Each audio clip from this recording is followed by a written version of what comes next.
Just whose side are you on? One of the ways we define ourselves as people is by the communities that we belong to. Whether it's Democrat versus Republican, Leave versus Remain, or iPhone versus Android. But it isn't hard to see how those can go from being supportive to being toxic. So in today's video, we're going to look at the line between community, tribalism, and how to choose a side.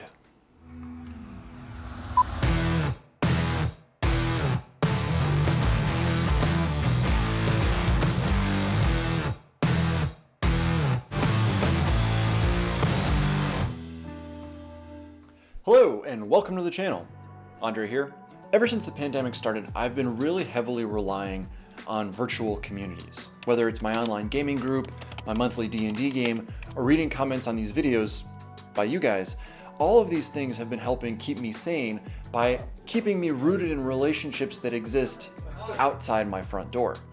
And generally speaking, that's what communities are all about. It's about interacting with people around some kind of shared interest, behavior, purpose, or identity. But as we all know, there are good groups and communities and negative groups and communities. So the first question I wanted to ask is, how do you tell the difference? Find out what sort of friends we like to have and what kind of friends we want to be. It's hard to say that any group is particularly good or bad. After all, a group that could be great for you could be terrible for me. For example, I have very little interest in joining a bowling league. That doesn't mean anything other than it's not my thing, and that's totally fine. So it's not about the organizing principle of the community in question, but rather the way that it treats its members and the way that the members treat non-members. So the first thing to look at here is the idea of open expression. And no, that's not just talking about your feelings. It's the idea that within any kind of group, there should be a free and open exchange of new and potentially controversial ideas. I mean, imagine going to a meeting or logging on to a discussion forum and not being able to say anything new whatsoever. Imagine not being able to bring anything to the table other than that which already existed. I mean, that makes for an incredibly boring, lethargic, and ultimately negative experience. Why would you want to do that? Next up is the idea of traditions, and every community has them. Whether it's celebrating long periods of sobriety with a chip or ripping someone's heart out over a dormant volcano. Whatever your community, everyone has traditions. The question becomes, what do those traditions say about the community itself? How do those traditions impact non-members of the community? And how do they reinforce a sense of overall belonging? Now, one of the things that I always thought was really cool as the son of non-American parents was American Thanksgiving, or as we call it, Thanksgiving. As long as you weren't a jerk and you brought a side dish or a dessert, you were welcome at someone's house for Thanksgiving, and that's not something that happens in every community. Being exclusionary by itself is not necessarily a bad thing. Some religious ceremonies or practices are really only for people who practice that religion, and that's obviously totally fine. The question becomes, is your exclusion of others doing them some kind of harm, whether it's physical, emotional, or intellectual? Are you creating some kind of damage by leaving people out? And if the answer to that question is yes, if by keeping people out of a particular tradition or community, you are disenfranchising them or causing them real harm in their lives within society, again, this is a situation where you want to ask yourself, is this the kind of community I want to belong to? But the most important element when considering whether a community is a positive or negative influence on the world is that it cannot be organized with the explicit purpose of doing harm to other people. Then that is the single biggest red flag that you might be the baddies. Okay. So...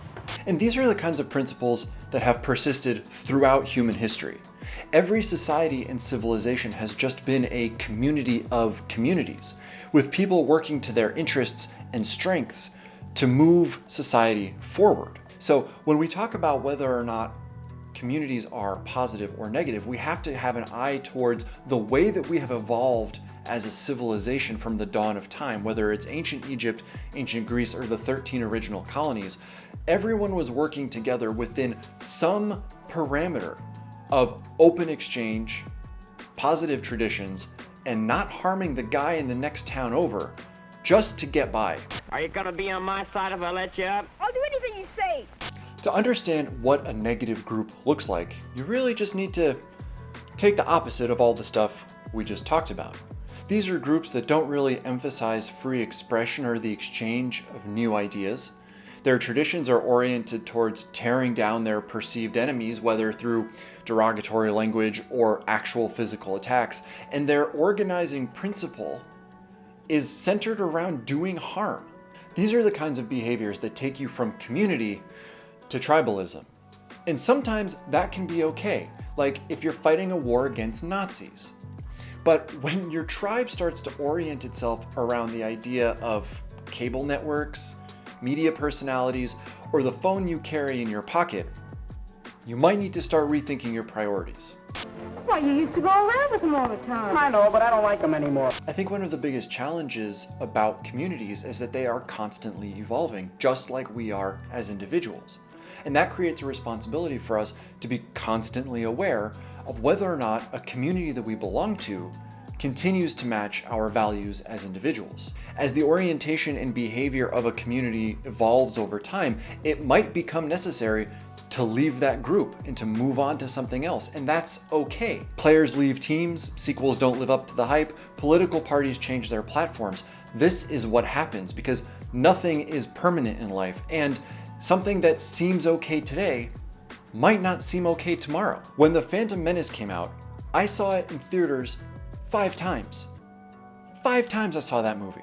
I thought it was the greatest thing I had ever seen in a theater. I do not feel that way anymore. People change, our opinions change, and so too should our communities. Sometimes we outgrow them, and that's okay. None of these youngsters will do the right thing or the wrong thing every time. I started working on this video to try to better understand what the difference was between a positive community and a negative one, between the actual concept of community and the concept of tribalism. And it's become pretty clear to me that positive communities create value. Negative communities, on the other hand, they're designed to tear things down. They're designed to harm people and to create a world that is more restrictive than it was before. And if you look throughout history, you see this proven time and time again. If we didn't have these concepts of open expression and experimentation, we would still be hunter-gatherers. You wouldn't be watching an HD or 4K video on the internet right now. You'd be out in a field picking berries because people wouldn't have been allowed to even start to think about things like farming or math or the internet. But it's not about statically aligning ourselves with one group today for the rest of our lives. It's about constantly monitoring the values of a community and understanding that what's a good fit today might not be a good fit tomorrow. And the ability and freedom to change our minds about these things are one of the things that make us human and successful as a civilization. Alright guys, that's it for this video. I hope it provided some kind of illumination or enlightenment for your life. And I didn't even scratch the surface of things like social media, communication silos, and all the different ways that technology impacts our membership in different groups, whether conscious or unconscious. So I guess I'm gonna have to do another video on this at some point in the future. If you want to see that, drop a comment, let me know. But in the meantime, hit the like button, hit that subscribe button if you want to follow along for more videos, and as always, you will see me in the next one.